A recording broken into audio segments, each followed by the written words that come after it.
Salut les amis, pour une histoire de parrainage, des gens organisent le plateau de télévision, d'autres quittent les écoles comme s'ils fréquentaient pour leur patron.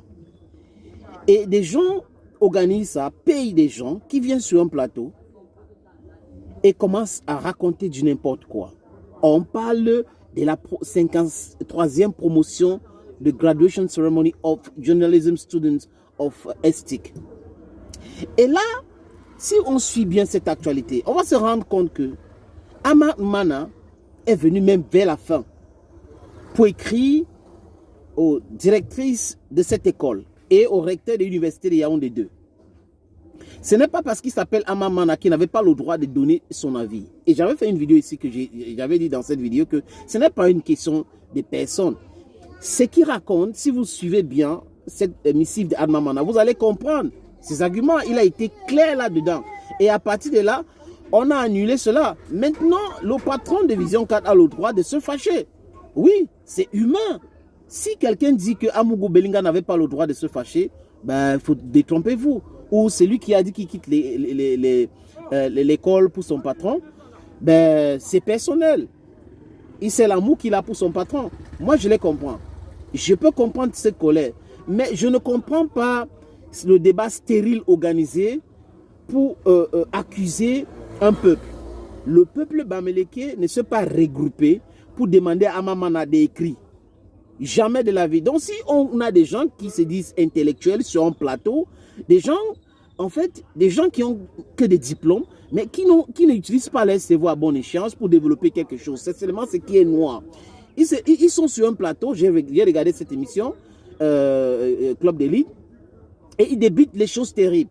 C'est-à-dire que vous voyez, quand vous regardez la vidéo là, c'est-à-dire que ça saute à l'œil. On n'a pas besoin de vous expliquer. On a organisé ça, on a donné l'argent aux gens, on les a dit, dites cela. Et les gens sont venus, et le modérateur au milieu en train de jouer le guignol, et les gens sont en train de débiter les choses. Dieudonné Somba, dans la vidéo que j'ai vue, dit qu'il était dans ce ministère et que c'est lui qui traitait les dossiers de la ligne 65-94. Ou du moins, la subvention, c'est lui qui traitait. Donc, il continue en disant qu'il y a un ministre qui donnait de l'argent comme ça aux gens en pensant que c'est lui qui devait remplacer bien. Ça veut dire que quoi? Le contrôle supérieur de l'État doit l'interpeller. Il doit les aider parce que c'est lui qui avait traité certains de ces dossiers-là à trouver des gens qui ont spolié l'État camerounais, qui ont volé l'argent des contribuables. Vous avez les sociologues, vous avez les banquiers, vous avez les politologues sur un plateau qui racontent du n'importe quoi. Ça veut dire que parce que Ama Mana a écrit, c'est des Bamileke qui sont contre les bêtises, du grand n'importe quoi. C'est de la stupidité pure et sûre. Ça veut dire que vous avez des gens qui ne voient pas plus loin que leur nez. Vous voyez un peu? Ça veut dire que c'est comme ça ce genre-là. Les Bamileke n'ont jamais, comme je l'ai dit, envoyé Ama Mana écrit pour contester le parrainage d'Amougou Belinga. Jamais de la vie. D'ailleurs, quand tu continues à lire, tu comprends que le journal Kalara n'appartient pas à un Bamileke. Christophe Bobiokono n'est pas un Bamileke. Jacques Blaise Livier, le PDG du groupe de presse Info TV et La Nouvelle, n'est pas un Bamileke. Il n'est pas un Bamileke. Voilà les gens qui ont critiqué, qui ont condamné cela, qui ont attiré l'attention des gens. Et il y a mon frangin Martinez Zogo. Martinez Zogo n'est pas un Bamileke. Et lui qui a dénoncé ça, qui a déclenché ce truc-là dans son émission à Yaoundé, et qui a parlé à longueur de journée, et qui a attiré l'attention des gens pour qu'on puisse annuler ce truc, n'est pas un Bamileke. Pourquoi on parle comme si... Ça veut dire que si on compte les gens qui ont vraiment...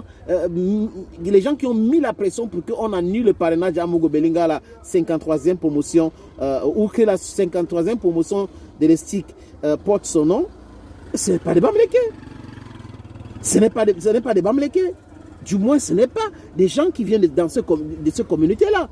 Maintenant, comment comprendre que les gens vont se réunir dans un plateau en train de condamner le peuple Bamileke? Comment comprendre? Maintenant, si on veut aller loin, ça veut dire que les gens qui sont en train de, les gens qui se disent milliardaires, et on fait des enquêtes poussées, nous allons se poser, c'est-à-dire que pourquoi vous faites ça? Pourquoi vous faites ça alors que vous savez vous-même comment vous avez fait pour avoir de l'argent? Donc voilà un peu ce qui se passe au Cameroun aujourd'hui avec des gens qui peuvent se mettre à la télé, débiter les choses, accuser un groupe de peuple, un village, un peuple, je veux dire, accuser un peuple des machinations, des méchancetés. Ce n'est pas possible. Ce n'est pas possible. Tous les prévaricateurs du Cameroun ne sont pas les Ekans. Tous les riches du Cameroun ne sont pas les Bamileke. Donc c'est un débat stérile. Parmi les Bamileke, on a des gens qui ont volé de l'argent, la fortune publique. Parmi les Ekans, on a des gens qui ont volé de l'argent, qui ont volé de l'argent des contribuables, qui ont détourné de l'argent. Donc pourquoi est-ce qu'on va s'arrêter sur un débat qui n'a pas de sens, du non-sens pour raconter du n'importe quoi? Pour raconter du n'importe quoi. Ça veut dire aujourd'hui, au Cameroun, vous n'avez pas le droit de donner votre avis à un sujet quand ça concerne quelqu'un qui est Ekan. Ou quand ça concerne quelqu'un qui est Bamileke.